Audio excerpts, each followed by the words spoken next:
Last উইন্টারে এই প্লেসটাতে যাওয়ার পর my reaction was just oh my God. গ্রামের মধ্যে গড়ে তোলা আরেকটি গ্রাম। দূর দূরান্ত থেকে আসা শ্রমিকরা এখানে অস্থায়ী বসতি গড়ে তোলে, মৌসুম শেষে আবার ফিরে যায় নিজেদের গ্রামে। So hi everyone, it's me your favourite Sweety and আজকে আমার ব্লগটা একটু ডিফারেন্ট ইয়েট ইন্টারেস্টিং হতে যাচ্ছে। সো লাস্ট উইন্টারে আমি নানুবাড়িতে যেই প্লেসটা ফার্স্টে ভিজিট করেছিলাম দ্যাটস দিস ব্রিকফিল্ড। আর এখানে ইট শুকানোর পরে কিভাবে পোড়ানো হয় সব কিছু আমি তোমাদের জন্য একটু একটু করে ক্লিপ রাখার চেষ্টা করেছি। So let's get started. So mainly ইট বানানোর ক্লিপস আমরা অনেকেই দেখেছি। আর এখানে বেস থেকে বের করার পর ইটগুলো ফার্স্টে রোদে রাখা হয়, এখান থেকে ওরা ঠেলা গাড়িতে করে আবার নিয়ে আসে এই প্লেসটাতে। সাজানো ইটগুলোর পিছনে জ্বলতে থাকে একটি চুলা, আর এই চুলা টানা 6 মাস পর্যন্ত জ্বলতে থাকে। Can you guys imagine? No right, I know. চারদিকে ভেসে আসা পোড়া মাটির গন্ধ, সাথে শ্রমিকদের চেঁচামেচি আর মেশিনের শব্দ, সব মিলে I experience something very different. When I got to know আমরা ব্রিকফিল্ডে যাচ্ছি, my expectation was এটা ওভার পলিউটেড হবে। At the same time I was curious to go, but এখানে আসার পর I got real Rajasthani vibe। নিচে লাল মাটি উঠছে গরমের মধ্যে, সাথে উপরে বিস্তর আকাশ।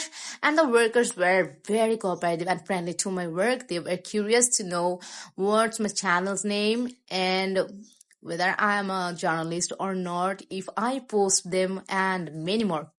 And people who are new in my channel, don't forget to like, share and subscribe my channel and let your friend know about me. ধানের তুষ আর কয়লার গুঁড়া একসাথে মিক্স করা হয় বিশেষ একটা মেশিনের মাধ্যমে। এই মিক্স করা কয়লা আবার ঢেলে দেওয়া হবে চুলার মুখে। এখানে নারী পুরুষ উভয়ই কাজ করে সমতালে, এবং এই সিঁড়ি দিয়ে যদি আমরা উপরে উঠি আমরা দেখতে পাবো চুলার মুখ। আর এখানে কাজ করার জন্য বিশেষভাবে দক্ষ শ্রমিকদেরকে রাখা হয়। আর যারা নিচে কাজ করে অবশ্যই তারা উপরে উঠতে পারে না, সব স্পেসে কাজ করার জন্য আলাদা আলাদা শ্রমিক থাকে।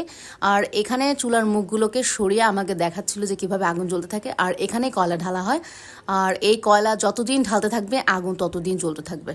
আর আপনি ওদের পায়ের দিকে লক্ষ্য করে দেখতে পারবেন ওদের পরনে কাঠের জুতা, আর যেটা ওদেরকে তাপ থেকে রক্ষা করে। সিনেম্যাটিক অ্যান্ড কালারফুল এরকম একটা পরিবেশে কাজ করা হয়তো মজাই আলাদা, but no, it's not that easy for them. They earn livelihood from this. আর 10 মিনিটের জন্য স্টে করে আই কান্ট জাজ দেয়ার ওয়ার্ক।